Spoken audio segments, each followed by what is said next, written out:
The truth about ear infections. My own experience with ear infection.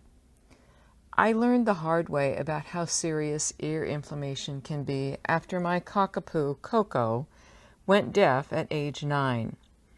Because of my ignorance, my dog had to live more than half of his life without the benefit of hearing voice commands, approaching cars, and growling food-possessive dogs, one of which picked him up and shook him like a stuffed toy when he was 13 years old. It was a painful daily reminder of how dependent our animals are on us to do the right things by them, and how unpleasant the consequences can be if we don't.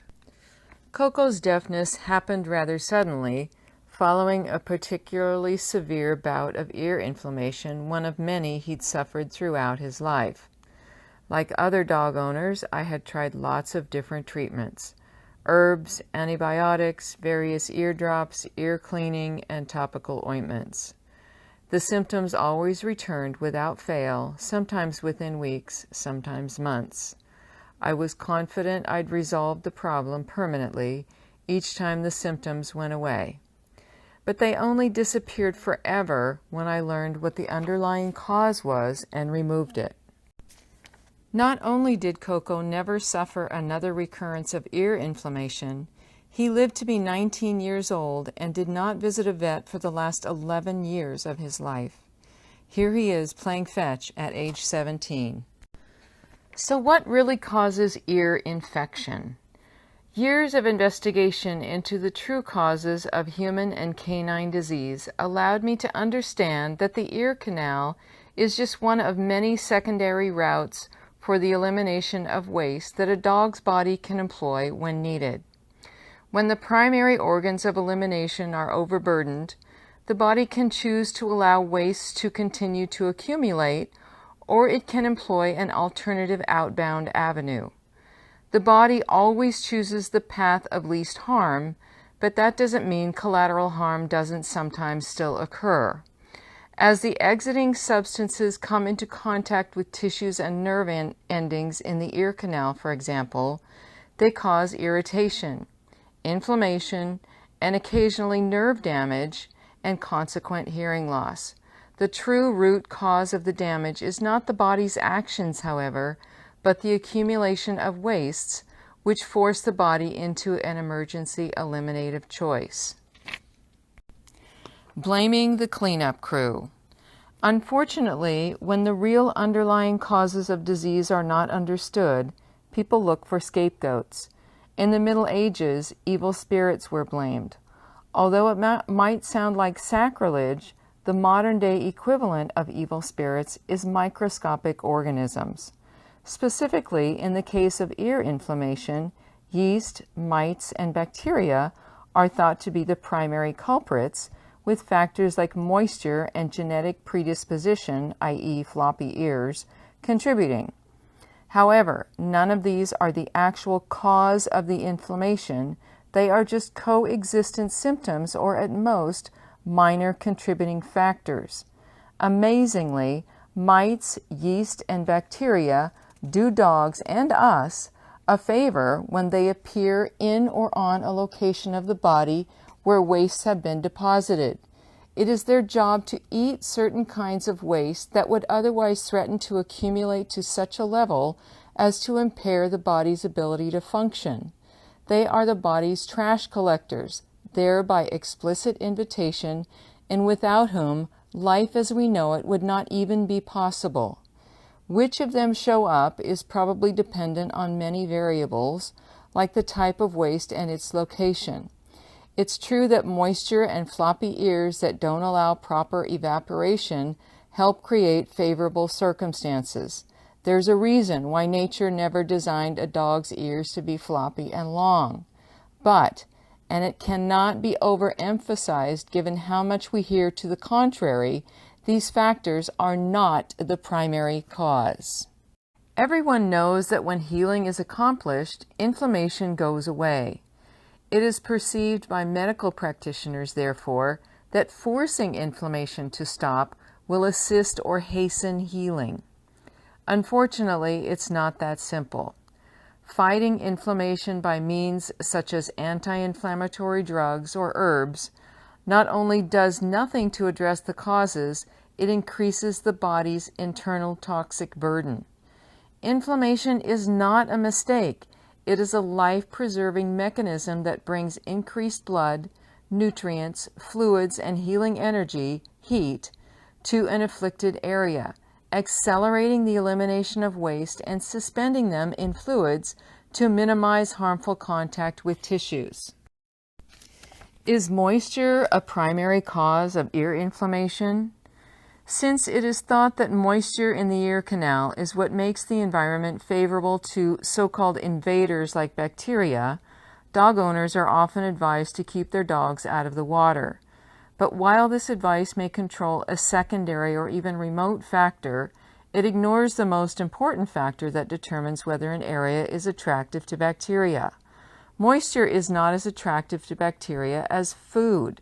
It may be true that yeast and bacteria prefer dark, warm, moist places, but they don't go anywhere unless their food supply is there, and that is waste.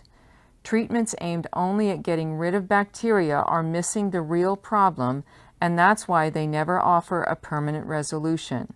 It's like killing the flies buzzing around a garbage can instead of just hauling the garbage away and cleaning the can. Bacteria no more cause ear inflammation than flies cause garbage. Does it help to clean the ears? Likewise, common remedial approaches like topical treatments or cleaning of the affected area only remove deleterious substances from the internal surface of the ear canal. That's like cleaning the garbage can and then putting the garbage back in. While this may offer slight temporary relief to the suffering dog, it carries the negative consequence of allowing the dog owner to delude himself that the real problem has been solved.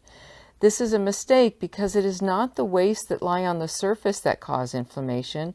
It's those that have been deposited in the tissues and are circulating in the bloodstream of the affected area. These can only be addressed by cutting off the source of the internal pollution, which is primarily dietary. External cleanliness is not the answer to the problem of chronic ear infection, and thinking so only allows the real causes to continue. Removal of cause is the most effective way to deal with ear inflammation. To get to the root of my dog's ear problems, I had to do a complete overhaul of the way I was feeding him, even though he was already on a 100% raw meat diet and had been for 8 years when he went deaf. The primary change was that I stopped feeding ground meats in favor of whole cuts of meat with consumable bones like game hens, chicken, and turkey with fat removed. I also introduced regular fasting days and plant food days. This forms the foundation of what we now call rotational monofeeding. Dogs are fed meat on some days and certain select highly digestible plant foods on other days. By not mixing the two, the body is able to make maximum use of the food and thereby greatly decrease its waste load. Since excess animal fat in the diet is the primary cause of ear inflammation, the trimming of fats from meat is very important, and the inclusion of plant foods into the diet means overall fat consumption begins to resemble what dogs evolved eating, a diet very low in fat. When this approach is taken, the inflammation resolves itself and does not recur. Fasting. Although it's the best kept secret healing modality on earth for dogs as well as humans, fasting, meaning nothing taken by mouth except water, allows ear inflammation to quickly resolve on its own with no veterinary intervention, no remedies, and no ear cleaning. No matter what a dog is being fed, and no matter how emotionally difficult it may be to do, the kindest, most effective approach to most recurring health issues, including ear inflammation, is to withhold food for as long as it takes for symptoms to subside. This almost always allows the body to catch up on its eliminative tasks and resolve recurrent ear inflammation. Fasting is a normal, natural part of canine biological history. Wild dogs do not eat on a regular schedule, and are very well equipped to go days or even weeks without food. I have personally fasted on water only for 18 days and have fasted my own dogs many times, always with successful results. After the symptoms are gone, rotational monofeeding, with or without regular fasting days, prevents recurrence.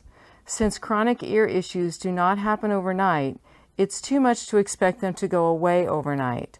A dog owner's patience and faith in the body's ability to heal itself will be rewarded with a permanent resolution of inflammation of all kinds and lifelong health. Proof it works. The photos you're seeing are dogs whose owners did the right thing in response to their dog's ear issues. They removed causes. These photos are of a dog whose owner fasted her for 8 days. On the 8th day, the messy, miserable ear inflammation, which included a full-blown hematoma of the ear flap, were completely gone. And these photos are of a dog whose owner did not fast him at all. She just started feeding him according to RMF methods, rotational monofeeding. The photos are 4 months apart. The best part about removing causes is that there is no recurrence. That's why you'll never hear about removal of cause from the veterinary industry. If you're interested in learning about rotational monofeeding for your dog or cat, please visit the link provided below and be sure to subscribe to this channel. Thanks for watching.